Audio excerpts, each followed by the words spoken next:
Hello and welcome to my review of The Flash number 751, an issue written by Joshua Williamson with art by Christian Doucet. And the cover has Godspeed dragging Barry behind him in a drag race of death. Aren't they all drag races of death? Now, this will be a bit of a spoiler review. I'm going to spoil the ending, so if that is something that would bother you or you don't want to have happen, I will warn you when we get to the point. You can turn it off at that point. But here we go, and this is coming out of, obviously, The Flash 750, a big issue that gave us the legacy numbering back, and Joshua Williamson's story for the current run in that number 750 was a lot of recap, a lot of getting people on board for this big story. I think that this is one of his last big stories that he's going to tell, so he wanted to get more people involved, more people on board. If they happen to just pick up that 750, get them interested in going, and I'm all for people jumping into a book. So we're here with 751, and you start off with recap. And yeah, this is like the hidden history of August Hart, but if you've been reading this run since the beginning, you know that August Hart was a good friend and really does like the Flash until the Speed Force storm happened and he ended up becoming Godspeed. And it's one of those, even Barry says to August, why are you telling me this now?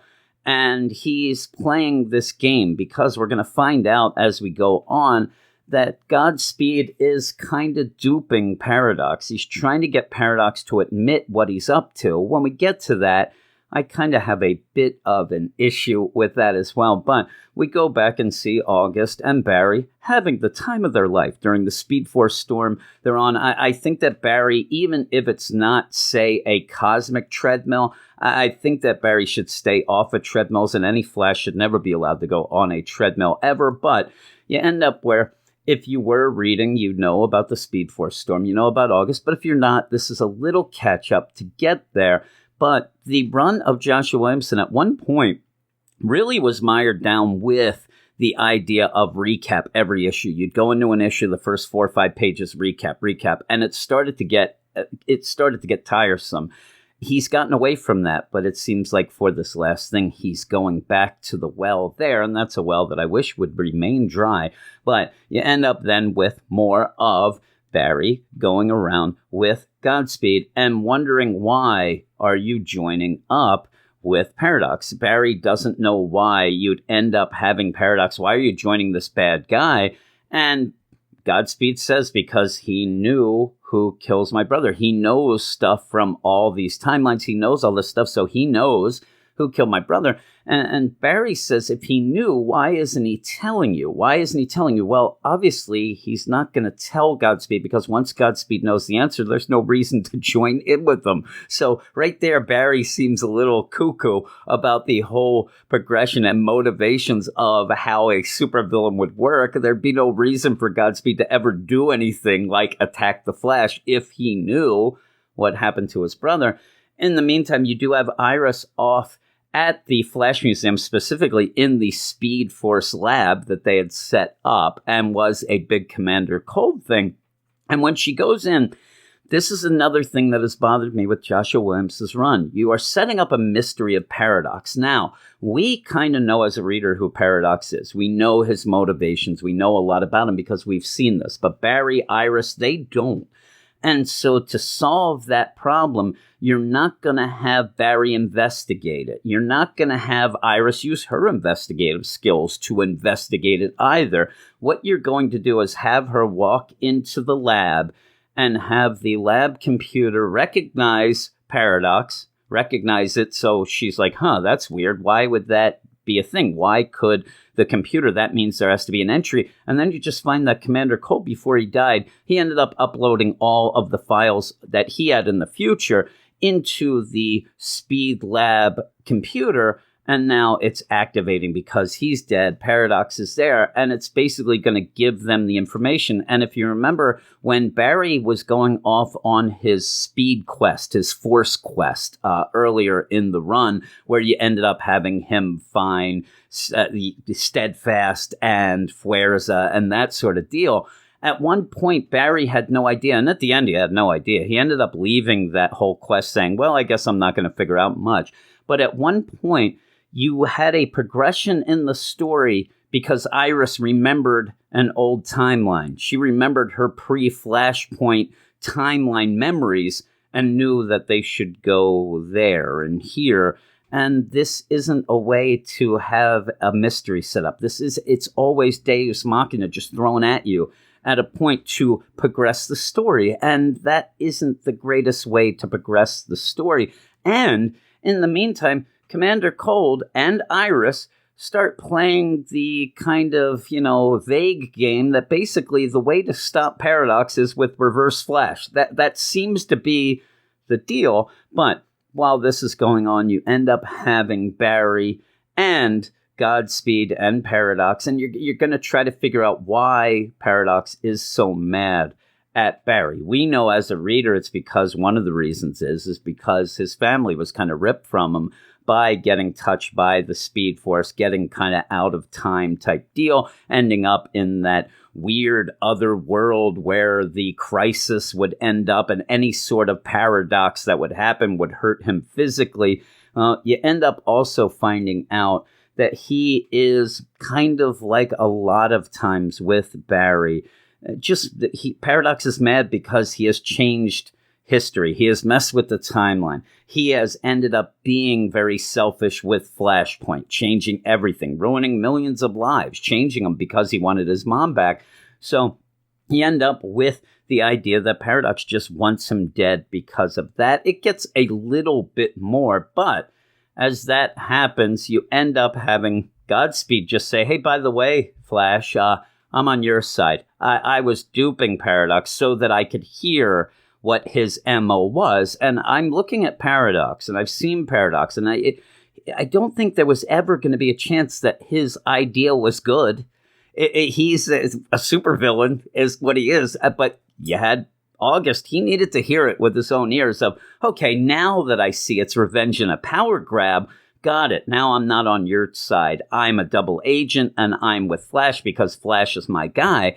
Well, there was never a time where Paradox seemed to be on the up and up, like, I'm going to do something good. Plus, look at that tattered robe. The cape all messed up. There's no way he's good. But yeah, you end up with Godspeed like, hey, man, I always like you. I told you to trust me, so let's go. That just ends up being a ticket for Paradox to activate Godspeed's dental plan, smashes him right into the street there, and now we get back to the whole idea of why Paradox hates Barry. And again, it is one of those where he does say, you fought the turtle, I was there, I saw it, nothing could defeat your spirit, you are the spirit of hope, the city ends up being inspired by you, but you ruined everything for me. But while this is going on, Iris then calls over to Barry. Hey, Barry, there's only one way we can stop Paradox. I ended up getting Commander Cold's emergency protocols, and it told us the way to defeat him. And it is just with Reverse Flash. Like, okay, well, there's the plan. We're going to have to get Reverse Flash. Not really a plan, but there you go. You have a forward progression of we need to get Reverse Flash to stop him, though maybe it should have said something more about how to stop Paradox yourself. But Commander Cold's just, we need the Reverse Flash. You end up with Paradox then being mad at Barry, and he seems to be mad at Barry in particular, even as opposed to the other Flashes. And again, Paradox seems to know a lot about all the different timelines, all the things. He's kind of out of time, so he knows all these. And he says, when you ended up saving the multiverse, Barry, you died, you were the martyr. Maybe you should have remained dead. And that I don't mind. That is pretty cool, a concept, not just, man, you ended up screwing up the timeline. We've seen this many, many, many times. But the idea that Paradox sees all these things and maybe in his mind, and I'd like it to be more of not just a super villain evil thing. I would have liked it to be something along the lines of, I see different multiverses. I see different timelines. I even see timelines that you don't know about, never happened. And when you came back, when you died, you were the martyr. You were the greatest thing ever. But when you came back, you ended up ruining more things than you fixed. You should have stayed dead. And I like that. I think that that's really cool. He ends up zapping Barry, And Barry appears to be dead. At least he's gone. He isn't, but then you end up having Paradox like, I'm going to have to take care of this, Godspeed guy who duped me. I don't like being duped, so I am going to take care of you while Iris is all upset. And this is where we're getting to the spoiler at the end. So if you don't want to hear that, you can stop now. But Barry is not dead.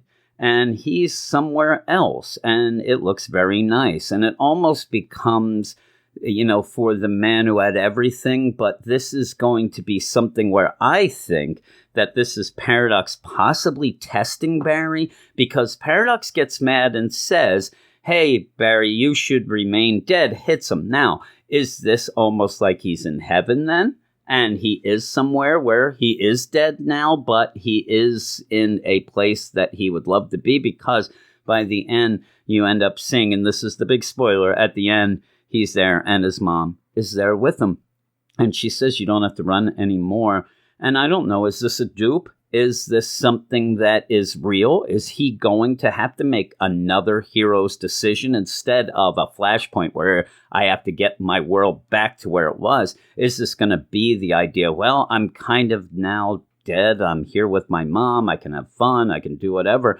And maybe he just wants to relax and not be the Flash anymore. But we'll see. That's the big deal at the end. And that's it. And I'm glad that we're getting to something that is interesting by the end, but we have that recap at the beginning. We end up having everything kind of fall into place very conveniently. August Hart, Godspeed, he was a double agent. Iris walks into the lab. She ends up getting all the information on how to defeat Paradox. Now, it is kind of a twist by the end that even if she knows how to defeat Paradox, Barry's not there. Barry's gone. So she may have to use herself. She may have to even save August and then go and get Reverse Flash herself, which would be interesting. But overall, the art was great.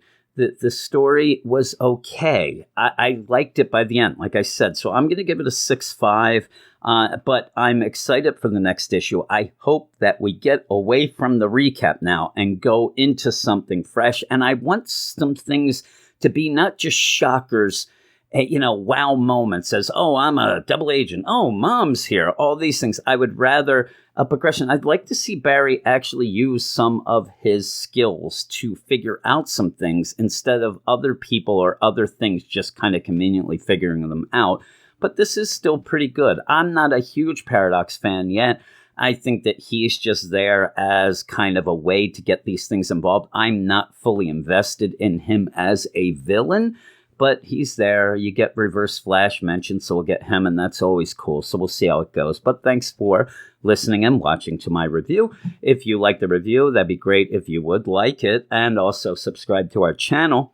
And if you go to the description of all the videos, you'll see there's plenty of links to other things that we do, including our Marvel and DC podcasts, the Marvel and DC sites, things like that. So check those out if you like. And usually on, say, the DC podcast that we'll be talking about this Flash issue, we'll go into a lot more detail than I did. I kind of go through this pretty quick for the video, and then we kind of end the podcast, we end up letting it breathe. We go a little further with it and discuss it. And it's not just me talking. It's me and Eric, my co-host on that show, if you haven't listened. So yeah, check that out. But thanks, everybody, and talk to you later.